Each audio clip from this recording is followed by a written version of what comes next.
Hey Strat fans, I got a real good one for you today. I've been sitting on this one for a while, so it's a bit old news to some of you, but you ever heard of this new game that all of us city building strategy fans have been waiting for called Manor Lords?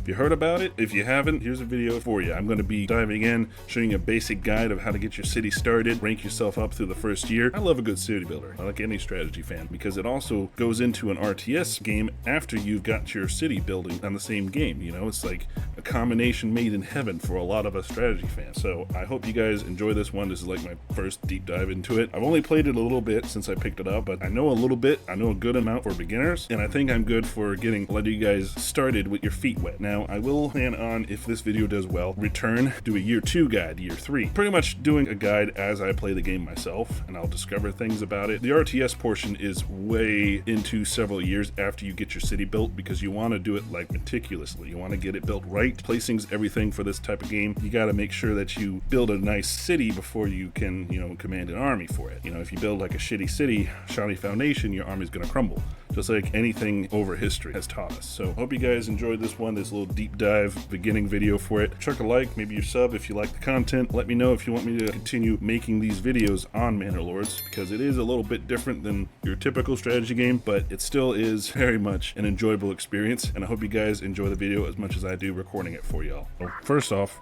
I just love how the game looks. It looks really awesome. And you can zoom down. What you want to do is scout out your starting region. So you'll want to see where your resources are. So right now we have a berry deposit that's growing. We have a hunting, some wild animals, iron deposits, clay, stone. You want to look at all these areas just to start so that you can scope things out. Don't worry about building houses first. I know a lot of us can be tempted for that. Don't want our people to be homeless, but we need to use our resources that we have, that we start with, to build up our economy. So first things first, you'll want to look at a logging camp first, so you can get some trees started. So look for a nice wooded area, not close to your wild animals, because of course that'll cause them to migrate. You don't want them to migrate. You don't have to bring it super far from your area, but I like to put it in a clearing so I don't destroy any trees. Probably right here would be good. Yeah, right there. Alright, and then you'll want to look for hunting camp started.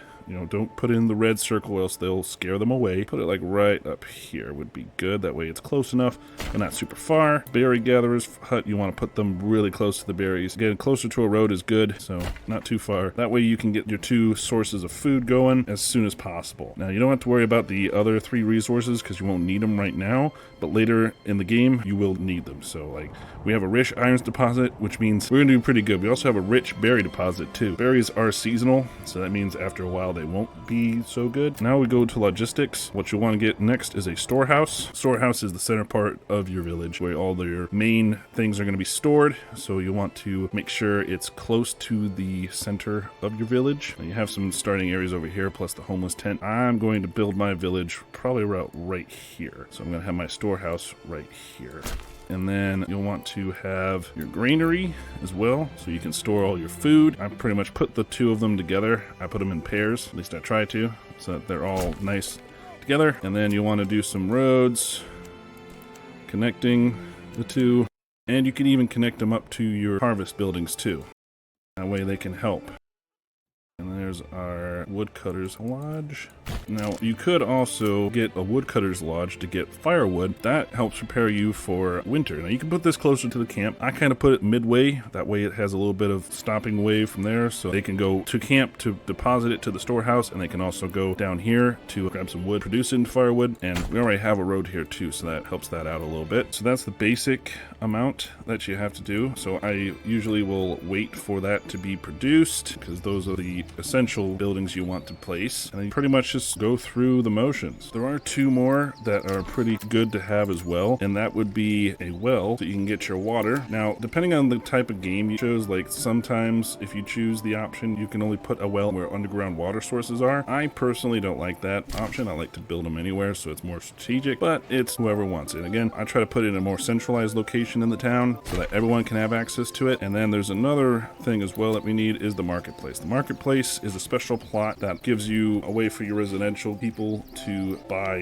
goods from it. So again, want to keep it closer to the center. Don't need it to be super big, but I try to keep it real close to the storehouses if I can, if at all possible. Bigger it is, the more plots it can hold. So a decent size is good to have. And that way you can have all your goods there and just have them work on these first and then focus on building houses after you have all these set up. The Woodcutter's Lodge is not essential, but it helps to have it because you're able to prepare for winter better. Now you'll want to get this logging camp up quickly, as well as get the market stalls and the storehouse and the granary up quickly so that these resources don't get ruined by the weather. The resources will get ruined if left out in the rain, so hopefully praying to the Lord above you don't get rained out, because you'll need to keep them up there. Plus you have some vital food resources here. You want to get them stored in the granary as soon as possible, because once this bread runs out, then they will have to rely on your two food gathering professions out here. So you start with about, I think it's just 5 families, and so you'll want to assign first 2 families to the logging camp here,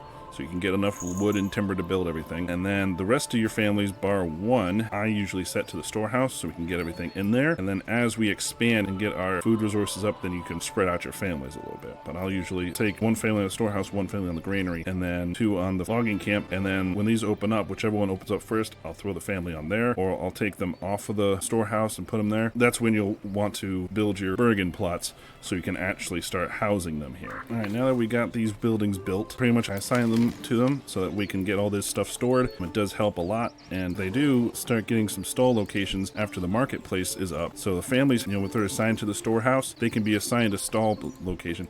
And also, I think they can also be assigned it no matter what place they're stationed at. So like if I assign a family to the hunting camp here, they could still get a stall location, I believe. Now I'm not going to assign one just yet because we have enough food to last for a little while until we get some more families. What we need to work on next is getting some Bergen plots. I will try to get this well constructed. Another good idea is to relocate the hitching post and maybe buy another ox and get another hitching post, because this is how you transport things around. You use oxen to drag the big supplies, so it helps to get that. Plus getting one that's over here by the logging camp is going to be good because see, they're using our only oxen. So I will usually buy another hitching post here to help our economy up, and then I'll relocate this hitching post once the oxen's done its job, and we'll be able to really increase the rate of transportation because they'll have their own oxen, be able to get back and forth, and then this one will be able to transport goods and help out with the camp better. We do have people working in the granary storing all this. So that's going to help us keep our food safe. We are building a little bit of buildings here and there. The hitching post is our priority right now, so we can get that done. Let's speed up a little bit because you can jump up the speed. So now that I've built another hitching post and ordered another ox, so we have 2 oxen, that'll help increase the rate of travel between the two. We start to look at residential, some burgage plots. So you want to keep a good amount of space open for burgage plots so that you can expand them, and also you want to have a good amount of space between them all. See, like right here we have this little extra expansion slots they have. I would, in fact, though, I always like to have them face the road here, like that. That's perfect. I got 4 Bergen plots right there set to bake. I will make 1 more on top of that. There we go. Another 5th. There we go. That'll house all 5 of our families right there in that street. You can set the construction priority higher if you like, but usually by this time your guys will have had very little construction projects here, but I still did put these down, like the Woodcutter's Lodge and all that, so that's why I'm doing it. But that's just because I will forget where my placement was later on if I don't do that. If you guys don't have a problem with that, you can hold off on that. I don't think there's a pause construction button. Oh yeah, there is. There's a pause building. Yeah, so you can always do that. See, I'm learning things about this all the time, Strat fans, too. I'm learning new things about this game all the time. So now we'll speed through this a little bit so we can see them build some of these Bergen plots. The one family that's constructing, that's the thing. We gotta wait for the ox to bring us resources. I don't know where my second ox is. She's right there. There we go. There we go. Here we go. We're building 1 Bergen plot. I love, especially when it's sped up, you can see them just going all over the place. It's really, really intuitive of a game. I love the realism. And I feel like this is the coolest part of the game when you see them build. It shows the ingenuity of your villagers here. Nice work. But once this goes up, you should see approval increase, and then also you can do expansions on these as well. Once this one's built, I'll show you guys. That's one built. There was a housing expansion, but this one can actually give you a little bit of some passive yields of eggs, hides, vegetables, things that can help. You spend a little region wealth for it, but it'll help your population sustain themselves better. Now, when they first released, I thought there was an expansion slot for the Bergen slots to have more housing. Oh, there it is. See that little slit right there where it has an extra house?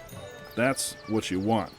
Now, I didn't get those because I like mine to be uniform. Let's just try right here. It can be a little tricky trying to get it to pop. Like, look, see there? That's how it pops. You want to keep them uniform, especially if you're OCD like me. That's how I like it, you know? See, right there? That would have them for both, with an expansion slot for extra housing per one. I'm going to try to build over here some more Bergen plots that can have some extra housing. There. That one's for extra housing. One Bergen plot with an extra housing slot. Let's expand a little bit. These buttons down here, your fast forwards, are going to be your best friends in this game. Now, I could spend a little region wealth to invest in these and get some passive resources, but really, we're just looking at getting the houses built for our people so that they're not homeless. They can enjoy, shelter, and also to attract more people to this village. So that's really what we're looking for in building these Bergen plots. I think this one had the expansion. Yeah, these four did not have the housing expansion. All right.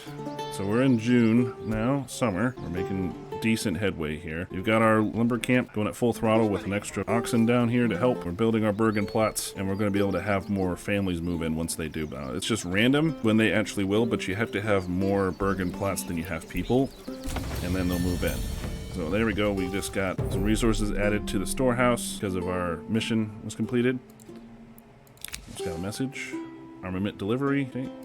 Let's form the militia. For the army, you can create new units here. Militias, you need a little bit of what we have here, which are large shields, but you need good amount, and you also need armaments too. So I usually will go with like polearm militia or bow militia or spear militia. We have a decent amount of spears, but we still don't have many people. We have recruits missing. But that's pretty much our militia right now. It's not great, but it's something. We can defend ourselves a little bit. Now see, we can expand the living space here, and it doubles the maximum family count. Pretty much just lets us get another one. So we expand the living space, and then we'll have another house here. They're expanding, they're building the extra house. And that pretty much opens us up for another family to come in whenever we can. Well, we already have populations are starting to boom a little bit because we have some children, but they have to grow up. It takes some time. But we do have the marketplace here, so we're selling some food from the pantry and some generic firewood stalls. So that's always good. Now, every so often you get a development point. So we have one right here. So the first one you want to go for is more trade, because trade's really, really powerful in this game. The other ones are good, like heavy plow, adding a plow station, sheep breeding, archaeology, trapping, beekeeping, collect honey from apiaries, steel foil traps, gives passive income of meat. Basic armor making is very, very useful. Charcoal burning, good for making the fuel time, reducing the fuel time. But I feel like the trade route costs, reducing the trade route costs is really imperative. Plus you get better deals later on, which reduces your import tariff. Trading with your merchants is more profitable. So to increase your wealth fast, I usually go with that. You do have policies. Policies, I don't really worry about that until later because it's more restrictive than it is helpful.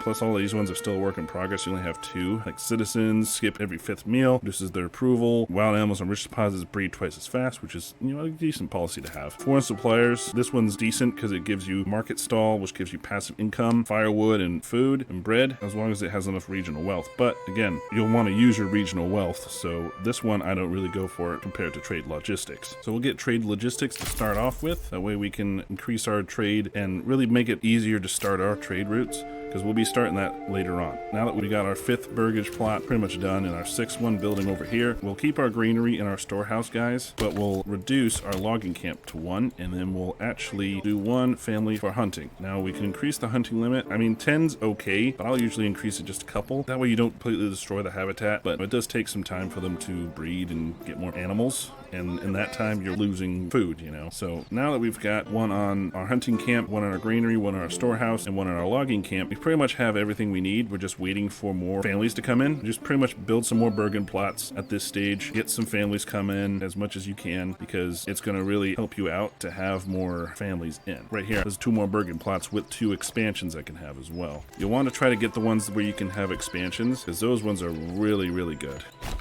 All right. Try to keep the wild animals close. You don't want to drive them too far away because then it's going to take some time to get them back. Now we're getting some more plots. We're going to be able to house more people. The marketplace has a good amount of folks as well. Yeah, you get 25 free stall locations. That's decent. Right now, expand living space, of course, so we can have more people. Always good. Now we have 80 visual wealth. We could spend it on another hitching post and another oxen somewhere, but I think we're doing pretty good so far, so you want to try to conserve that. Don't just spend it willy-nilly with the expansions here too, because they really don't provide that much. The hides are okay, but again, it's passive, so there's not a whole lot. It's not like a building dedicated to making them. Getting the vegetables could be good, or the chickens, because then, you know, eggs, that's another food resource you can get. But you're starting out, now you have some wild animals, basically up to 12, and then there's going to be 12 left. That way they can produce more. But you see, even there, we still have only 12 meat. It's not great for our 15 people here. All right, so now a lot of it's just kind of waiting around, building some extra storage spaces, well, some extra living spaces. Look, see, there's that extra house right there. That way you can get some more people in. You want to cram as much people as you can into the town. That way you can get more people out here helping. All right, now that our approval rating is above 50, we'll start to get some population growth in the form of families come. So I usually speed through, just kind of look at the unassigned until you start to get them here. Kind of really can't do anything until you have more people. It's a lot of waiting around at this point, but if you can get them before winter, that'd be great. So far we're doing very good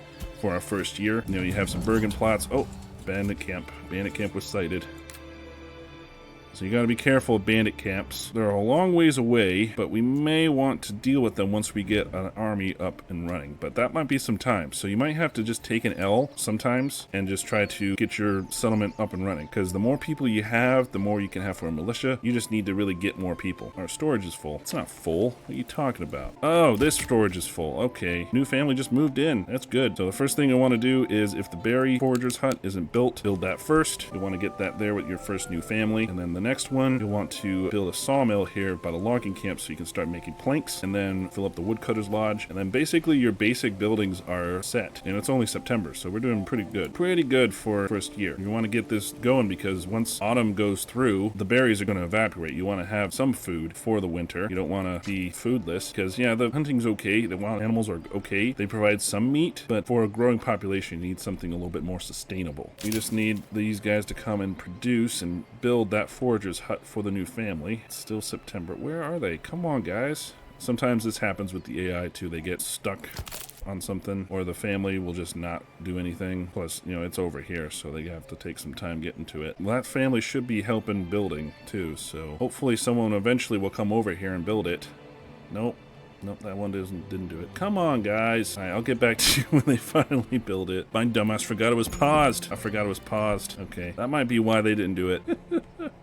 I hate myself and my forgetfulness sometimes. We're not doing too good on fuel or food, so we need to really get this going. I'm going to move one of these new families into the woodcutter's lodge so we can start making some wood. And now that the forager's here, we can move one into there too. And now let's build a saw pit. And that'll be right next to the woodcutter's lodge. We won't assign anybody there yet, but we're just going to have them kind of there. Yeah, we only have 12 firewood. We need a little bit more. We only have 15 food, but it's fine. We only have 21 people. Low population growth. That's all right. We're still doing okay. And now that the saw pit's built, once we get our next family, which I think it should be, we only have 7. We have 12 homes, so we should be okay. Oh, here comes our first winter. It's coming soon. We did get some more food, so that's okay. Got some berries in there. Oh, we got another family. Yeah, we got another family. Good. Now let's get them into the saw pit. And there we go. Got to show you guys the overlays. There's overlays for barley fertility. So this is when you finally plan to do barley. This area is not going to do too hot. This area is better. Most of it's not going to do too hot. Flax, pretty good over here. Emmer,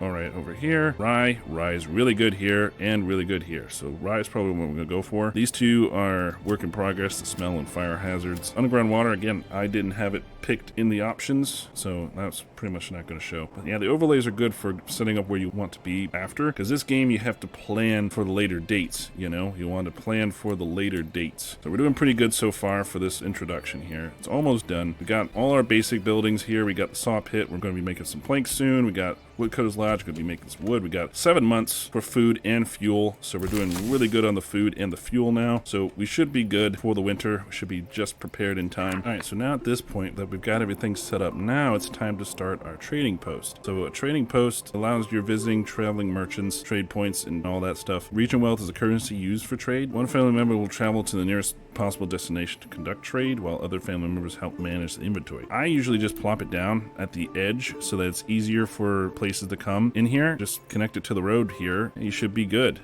You know, this will be our trading post so that we can start really getting our region wealth up and using it to get some more stuff for our place, because region wealth is the name of the game. You want to get that up, and that also helps you expand your plots. Like I said before, like you can use that to build these. I personally like the goat shed the most because you get more hides. The chicken coop can be nice, vegetable garden too, but all of these other extensions like production of tools, spears, and sidearms, the blacksmith extension, the bakery extension, those are pretty good. Plus, you also have the apple orchard extension, but you need a development branch orchard to get it, and it takes some time before it start producing. But once it produces year round. So that's also a good one to think about. Next up is the trading post all the way up here, so we can start trading and get some more region wealth. You want to try to isolate what your biggest resources are at this point. So like if you have an overabundance of, say, for us, we have an overabundance of, say, wood is probably overabundant for us. We have 35 timber. We use a lot of timber, but it's pretty overabundant. So you may want to sell some of that to increase your region wealth, and that way you can invest it in other things and really grow your society, or even buy another ox for more travel and stuff, because that's always good to have. The more oxen you have, the more materials are going to be able to move around. So we're getting ready for winter. Another thing we should want to do is, now we've started to get some hides in our storehouses here, you might want to start thinking about a little bit of industry in the form of a tannery. Tannery, making some leather, is going to be really good for you to produce shoes and other things that are necessary for surviving winter. Plop this down the middle of the town so you can produce it. Also, I will build some more Bergen plots around here. Okay, there. That one's a good one right there. I doubt this is big enough. Yeah, this probably ain't big enough, is it? Yeah, it's too small. That's all right. The more you can squeeze in, the better. Don't worry about much of these here because you don't really have the resources yet, but later on these will become more imperative. More in year 2. We have 8 families. Once we have another family we can use, we want to get that tannery up and running so that we can produce clothes for our citizens to use in winter, because winter's coming pretty fast. Firewood consumption is doubled in winter, and it causes freezing if you don't have a good amount of firewood, but we have that up, so that's more than enough months of firewood, so we're going to be able to survive, because it's only 3 months. This will make us 5 months, really. If it says 10 months, it's 5 with the winter debuff, I guess you could call it. Let's make the tannery very high so we can get our tanner's shop up and running here. Did I get my I did not get my trading post built yet, so make that the highest, actually. Our approval continues to go up, and it will continue to go up, even if we do have some homelessness, which I don't think we do. Do we? Who's homeless still? I don't think anyone's homeless. I know what you're talking about. All right, now it's December, so the winter has started, but that's okay. We've started to make some planks, so we're making pretty good planks, a good amount. At this point, you might want to start building another storehouse, but you only have to employ people at one storehouse. All right, work area is empty. Oh, whenever a work area is empty, you can feel free to, grow herbs. Okay, that's a good one for later on, the herbs. You can feel free to take a family off a place so that they can either build or be assigned to something else, like say firewood production for winter. But you have to worry about resources being stolen by bandits here. Really nothing we can do until we've got an army big enough to deal with them. We're just kind of have to take the L, like I said, until we can successfully take care of them. All right, construction finished. Our trading post. That's great. Let me show you the trading post. Okay, so order a new horse. Placing order, a livestock merchant will come to your town and deliver the animal. You can also go to the trade and see you can trade resources for some region wealth. And this will happen pretty much instantly. You'll get someone to come trade it. So like right now, we're doing good on stone for our construction materials. We have this, we have crops here, food. We have a lot of berries, 72 berries. We could establish a trade route. I right now am going to, because trade can be a little confusing when you first look at it. So you can set up a trade, import, export, full trade. You can import some goods at the cost of some region wealth, or you could export them. So like right now, I don't think we should try to export our berries, but maybe in the summer months, we might. Planks, we could try to export them. Hides, we could try to export them, but again, you want to try to work on that. Firewood, again, in the summer months, we could probably do that, get away with it. I don't think you can actually export lumber, which sucks, but I could export some planks. I think I will. I'll export some planks because we don't have to worry about it. So we could actually set up a trade route with this one.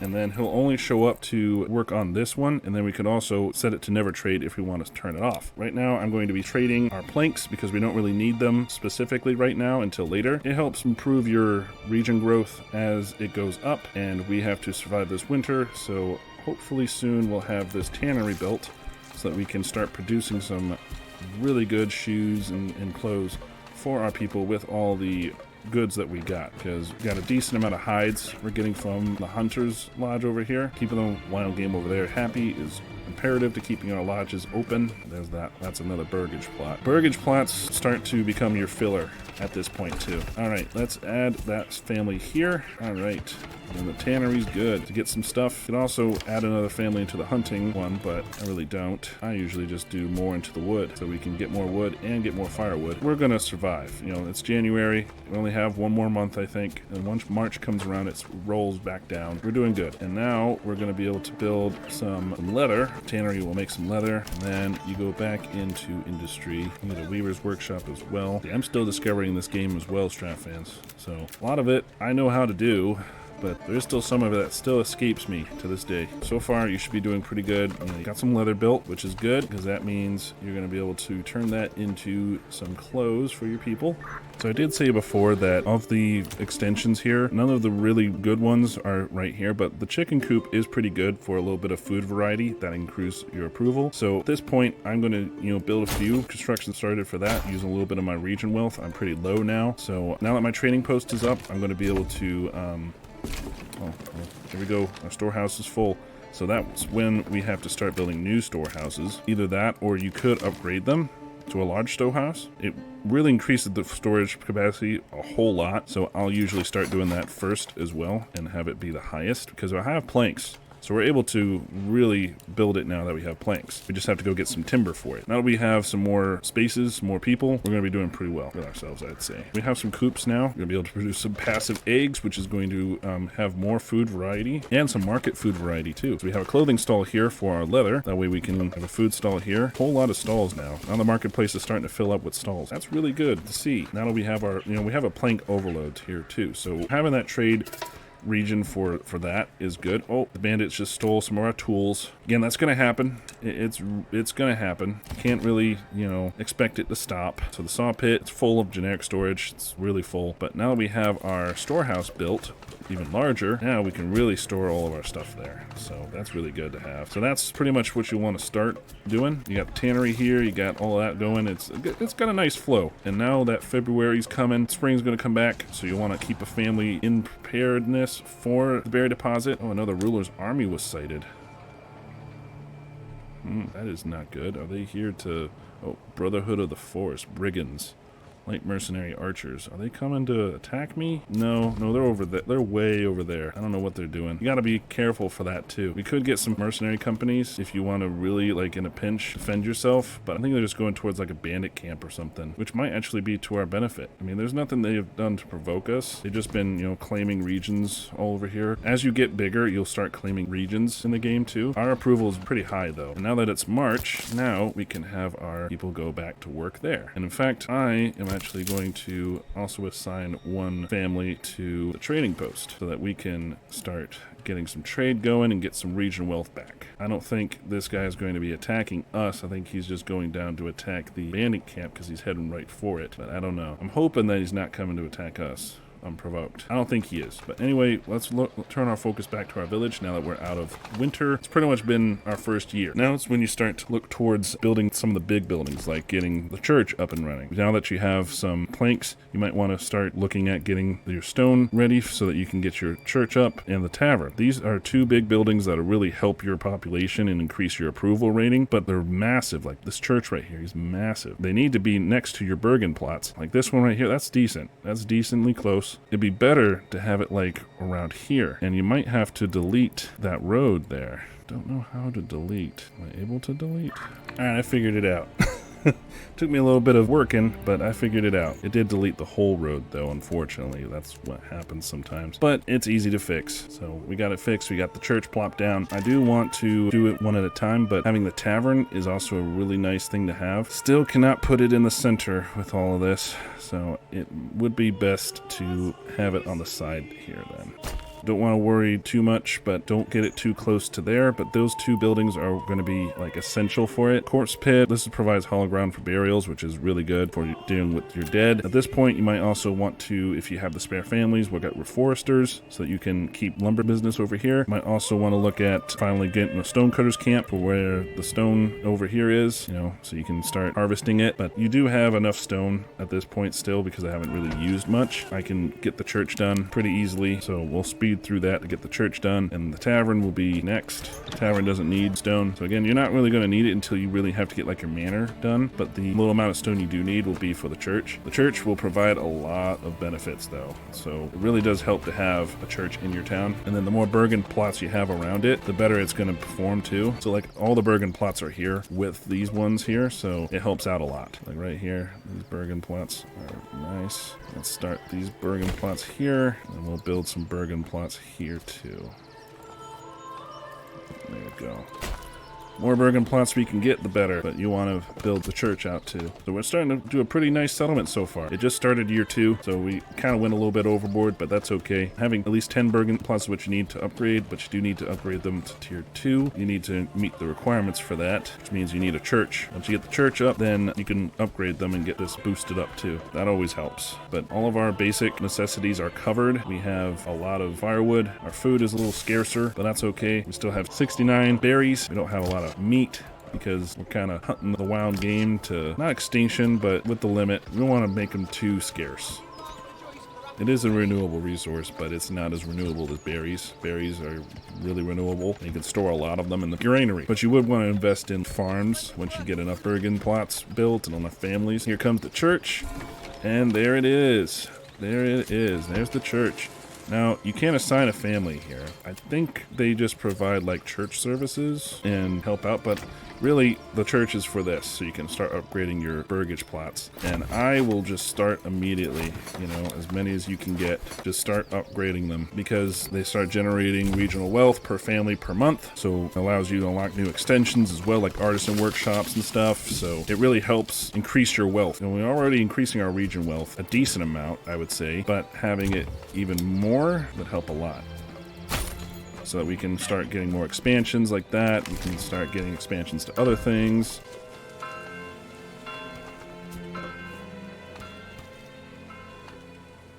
So, yeah. We're doing pretty good. Pretty good so far, I'd say. And that army, don't know where it went. I think they just went and took care of the bandits and then they were done. Alright, burgage plots were expanded here. Here's our first upgraded one.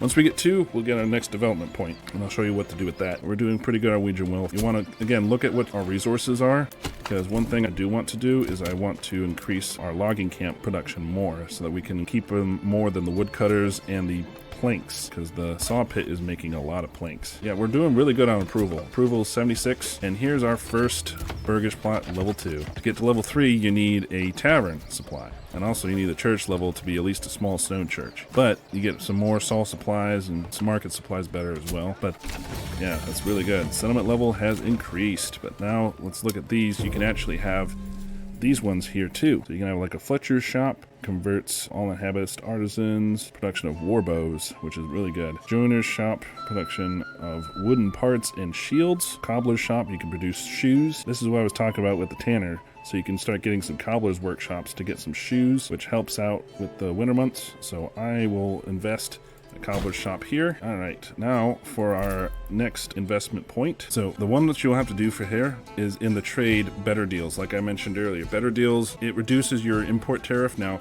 it seems like it's not that powerful, but in Manor Lords right now is insanely powerful. It reduces the cost of any tariff that you have for imports. That means like building an army is going to be a lot more cheaper now, thanks to it. And it's just single most powerful development right now because of that. Even though I'm not a big trade fanatic, in this game it really is necessary though, and you really have to trade with the outside world.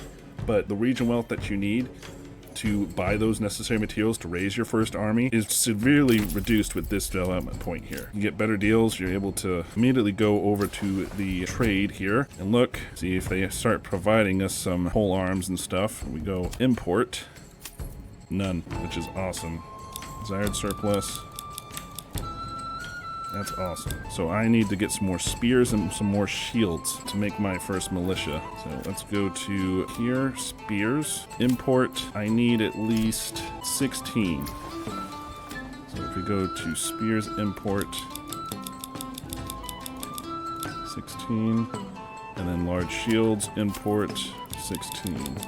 We'll wait until we have enough regional wealth, and then we can start importing them. That way we can have enough so that we can make our first defensive army and then go deal with these pesky bandits that are harping us over in the next region over. But at this point, we're pretty set up. You know, I got a church, we've got our plots expanding, we've got our tavern being built. Oh, we have unassigned families needed for construction. What? You mean? Alright, well, let's unassign these guys. There we go. Alright, now we can start constructing again. Didn't realize I had them all assigned. That's okay. New family. That's good. That way we can get some more Bergen plots upgraded. We'll upgrade this one next. We can also upgrade this to a large granary, but right now we're not really suffering too much from that because we have 45 population, but it's not too bad. We have some level 2 families now starting because of our Bergen plots expanding. Plus the cobbler's shop gives us some more of that. And then we'll have, where are our shoes shown? I wonder. Oh, right there, shoes. There we go. Commodities, shoes. We're starting to make shoes. All right, I will increase another family onto the storehouse so we can both sell some more items and put some more items in there. So that's always good. That way we can sell more items around here, get more items around to people, and make it better. Now, we do need to work on the tavern so we can get the next point really to upgrade, but the next thing to get to large village, you need just to upgrade some more burgage plots and to have some more burgage plots in here. Now we have 3 families because we just keep bringing them in here. Requirement's not met. What do you mean? Or do we not have enough? Do we have enough timber? And those are about the same size, but yet this one's not able to... I think it's because of the marketplace. It doesn't have enough food. So that's when you might have to make another marketplace, but that's okay because sometimes that just happens. I would then make another marketplace over here. Run another road back here.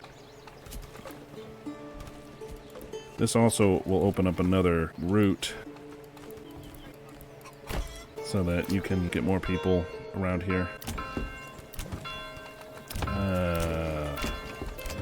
That sucks. But that's alright, we'll almost have enough. That one can't. That one can. Okay.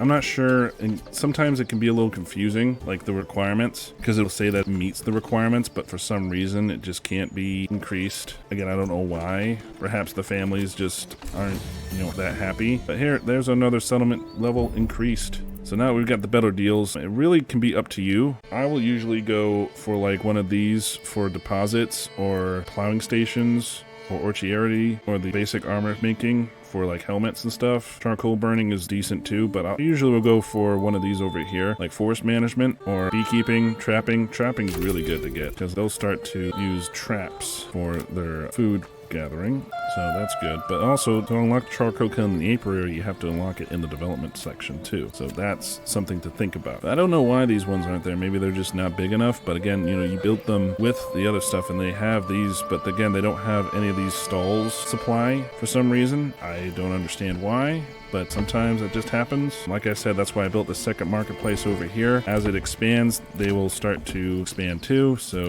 that could better that, I guess, because all it takes is like 1 or 2 things. There's also the tailor's workshop, which will produce clothes and cloaks and gablesons. I think this is from like weaving, like cobblers is shoes, but blacksmiths will make tools and spears from all that. And then there's a brewery extension, ale from malt. Joiner's workshop, good for that. So I'll pretty much just keep these open, but the more level 2 ones you can get, the better, because they're just going to provide better people. You got more level 2 families, you're going to be able to produce better things, but you still need your level 1 families, so keeping these guys in level 1 Bergen plots isn't a terrible idea, but it's not great either. Alright, so now we start to look at expanding some other things. I got a lot more people unassigned now, so I might want to start looking at getting some stone built, perhaps get my stone started.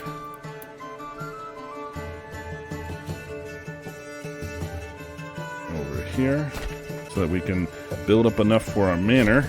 And in fact, I'm actually going to make another oxen post because we need another oxen. And I'm going to put this oxen right here.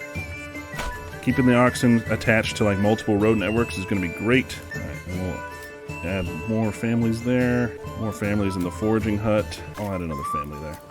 There we go. We got 19 families, I think. Yeah, we got 19 families, 19 burgage plots. So we're going to need to make some more burgage plots. That's something constantly you're going to have to worry about is more plots, you know, more things.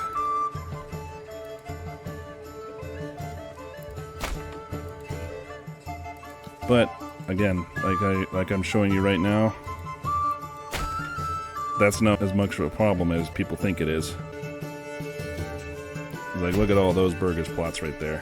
And we have more people to make them, so our public order is pretty good, lack of administrative buildings, but you do have to make those later. You know, the manor, once you have your settlement built, your burgage plots 2 or higher, and then 3 or higher as well. But now that we got our tavern, you can assign people here, and this will be like a party spot for them. You know? The tavern has to be supplied, though, for it to be active, so the tavern doesn't have supply. I think I have to assign a family to that to get it to work. So we're about to enter another winter, so we can get the manor. Okay, we'll put it right here. Manor house. And then for the walls and gates, we need some planks for it, but that'll be okay. First off, we'll need a taxation office. And that'll be set right next to it so that we can start taxing our people. A garrison tower for our retinue, but we're going to need some more stone for that. Actually, can I move that? Oh, I can. Okay. Attach that right there. Outer towers are for garrison space. Garrison quarter, retinue size by 12, and then garrison space here. Should have enough stuff for it, but now that we've got our stone being made, we'll have to, you know, rely on the stone. And I'll pretty much just cover it with some outer towers. Construction cost is really raking up. And then the walls and gates. So it's a really intricate way of planning, but I like to do this one with 4 of it covered, the garrison in the middle, and then this one right here. And we can also place roads in it too, so that everything's connected.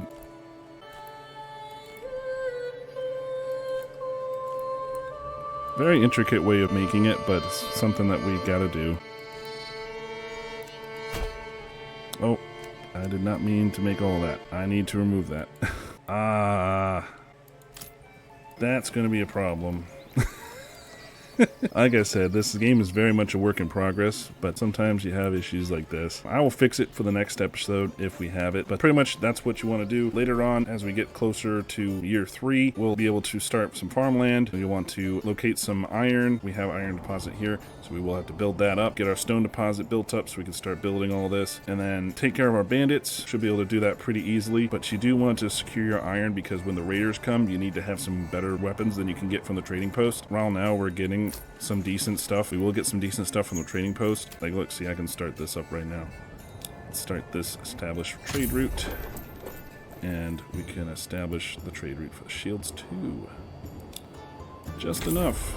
And then, you know, we're going to be able to get our militia started. But again, you want to start building up towards that. Getting some ale production started too with barley and all that is something that you want to do. But we'll cover all these topics in the next video. If you guys enjoyed this guide, please let me know in the comments below. Leave a like, comment down below what your favorite part of Manor Lords is. And if it looks a little too intimidating for you, you know, just let me know. But as you can see, eventually you start to really master it, especially if you stick with it as you plan your city and expand it. It takes a little time, but after some time, I think you'll enjoy it just as much as I do, Strat fans. And I appreciate all you guys stopping in to see my first look at Manor Lords. As always, Strat fans, remember to keep it strategic.